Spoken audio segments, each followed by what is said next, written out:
지금으로부터 30년 전 1993년 발표된 한 논문에는 이러한 지도가 나와 있습니다. 유럽의 동쪽을 보여주는 이 지도에는 나라 간의 공식적 경계, 즉 국경이 아니라 다른 경계선이 표시되어 있었습니다. 그리고 그 경계선은 현재 전쟁 중인 우크라이나를 통과하고 있습니다. 이 논문은 카톨릭 성향의 서부 우크라이나와 정교회 성향의 동부 우크라이나 사이에 갈등이 존재하고 이 갈등으로 인해 우크라이나와 러시아 사이에 전쟁이 일어날 수 있다고 우려하고 있습니다. 그리고 모두 아시다시피 30년 전의 이 논문이 우려했던 대로 2022년 러시아와 우크라이나 사이에 전쟁이 일어났습니다. 이 논문의 저자는 30년 전에 이 전쟁을 어떻게 예견했던 걸까요? 그리고 이미 30년 전에 예견되었던 이 전쟁, 러시아 우크라이나 전쟁은 왜 막을 수 없었던 걸까요? 안녕하세요. 지정학적 관점을 통해서 오늘날 세계의 여러 갈등들을 이해해 보려고 합니다. 먼저 러시아 우크라이나 전쟁을 이해하기 위해서 현재 러시아의 지정학을 만든 결정적 순간들을 살펴보려고 합니다. 지정학은 최근에 더 많이 들어보셨을 텐데요. 2022년에 러시아가 우크라이나를 침공하면서 이 전쟁을 설명하기 위해서 러시아가 처한 지정학적 상황이 많이 얘기되었기 때문이죠. 30년 전에 러시아 우크라이나 전쟁을 이미 예견한 사람도 바로 이런 지정학적 관점을 활용했던 건데요. 그런데 우선 지정학이라는 게 뭘까요? 지정학이란 국제정치학과 정치지리학이 한 갈래로 국가의 지리적 여건을 중심으로 국제정치적 세력 관계를 연구하는 학문 분야이다. 즉, 지정학은 지리적인 위치 관계가 한 국가의 정치, 경제, 안보 등 대외적인 국제 관계에 미치는 영향을 거시적인 관점에서 분석하는 접근법이라 할 수 있다. 학문으로서의 지정학은 20세기 초 독일을 중심으로 형성되었는데 지정학이 등장한 배경에는 제국주의라는 현대사의 어두운 그림자가 존재한다. 근대 이후 유럽 국가들은 민족주의를 내세우며 식민지 쟁탈전에 나섰다. 이러한 시대에 유럽 강대국들의 제국주의적 팽창을 정당화하기 위한 목적에서 지정학이 출현하게 되었다. 구체적으로 독일의 지리학자 프리드리히 라첼과 그의 제자였던 스웨덴 출신의 정치학자 루돌프 셀렌 등이 생활공간, 독일어로 레벤스라움 개념을 고안하며 지정학의 기틀을 마련했다. 이러한 지정학은 당시 독일을 비롯한 여러 제국주의 국가들의 침략 전쟁을 정당화하는 이론적 역할을 수행하였다. 지정학은 그 형성 과정에서 제국주의, 전체주의와 긴밀히 연관되었기 때문에 2차 대전의 종식 이후에는 한동안 금기시되었던 것이 사실이다.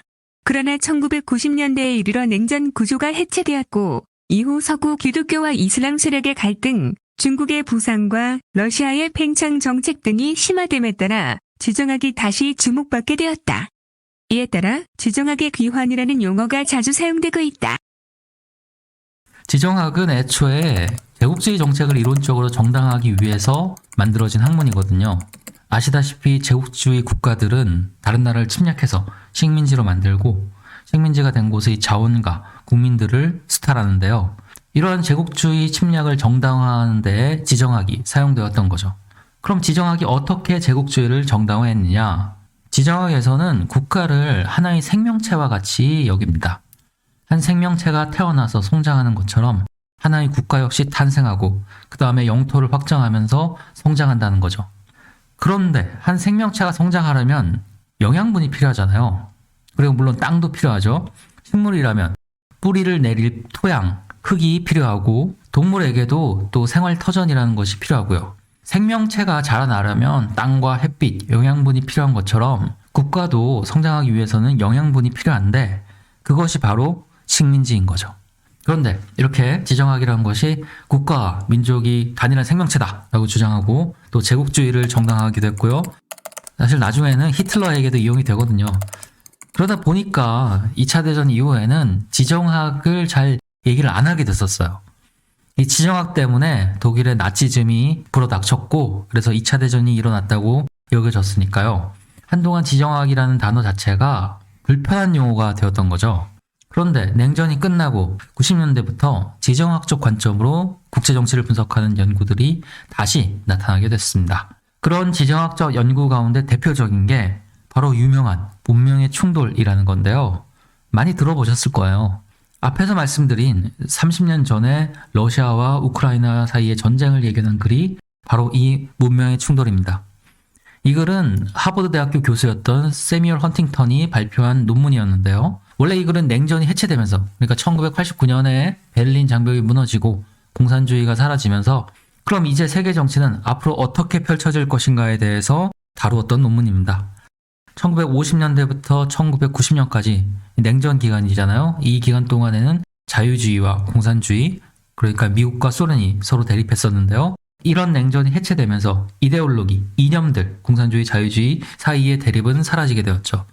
그때 당시에는 냉전이 끝나니까 많은 사람들이 이제는 평화로운 세계가 실현될 것이다. 기대에 부풀었던 게 사실이에요. 그런데 세상을 부정적으로 보는 사람들이 꼭 있잖아요. 그래서 이런 부정적인 시각을 가진 몇몇 사람들은 공산주의가 붕괴해서 이데올로기 대립이 사라졌다고 해도 인간의 세계에서 갈등이라는 것이 사라지지는 않을 것이다 라고 예견하기도 했습니다. 인간은 늘 서로 갈등하고 투쟁하는 그런 존재라는 얘기죠. 그 가운데 한 명이 바로 이 세뮤얼 헌팅턴이었는데요. 헌팅턴 교수는 이데올로기, 즉 이념을 대신해서 문명과 문화가 새로운 기준이 될 거라고 했어요. 그래서 세계 정치에서 이 문명과 문화를 기준으로 하는 갈등이 계속될 것이라고 주장했습니다. 헌팅턴 교수가 30년 전에 이미 러시아와 우크라이나의 충돌을 예견할 수 있었던 것도 이런 문화, 문명 때문이었는데요. 우크라이나에는 오래전부터 서구 기독교 문명과 러시아 정교회 문명이 대립하고 있기 때문에 이러한 긴장 관계가 전쟁으로 치달을 수 있다고 본 거죠. 그러면 여기서 헌팅턴 교수가 문명의 충돌에서 우크라이나에 대해서 말한 내용을 들어볼까요? 그러나 우크라이나는 두 개의 상이한 문화를 가진 단절국이다. 서구 문명과 정교 문명의 담층선이 몇 세기째 우크라이나의 심장부를 가로지르고 있다. 역사적으로 서부 우크라이나 사람들은 우크라이나어를 썼고 민족 의식이 유난히 강하다. 반면 동부 우크라이나 주민들은 정교 신자가 압도적으로 많으며 대부분 러시아어를 공용어로 쓴다. 1990년대 초반 전체 우크라이나 인구 중에서 러시아인이 차지하는 비율은 22%이며 러시아어 사용 인구는 31%에 이른다. 러시아어로 수업을 진행하는 초등학교와 중등학교의 숫자도 많다. 여기서 말하는 두 문명의 대립, 서구 기독교, 즉 카톨릭이죠. 이 카톨릭과 러시아 정교회의 대립은 15세기부터 시작된, 그러니까 600년에 달하는 기나긴 대립이었습니다. 이런 문명과 사실은 정치적인 갈등이 600년 전부터 이미 존재하고 있었으니까요. 헌팅턴 교수가 30년 전에, 600년에 비하면 짧은 기간이잖아요. 30년 전에 우크라이나에서 전쟁이 일어날 수 있다 라고 예견할 수 있었던 거죠. 그러면 대략 600년 전에 도대체 무슨 일이 있었길래 지금 이 우크라이나에서 전쟁이 벌어진 걸까요? 이 이야기는 다음 편에 이어집니다.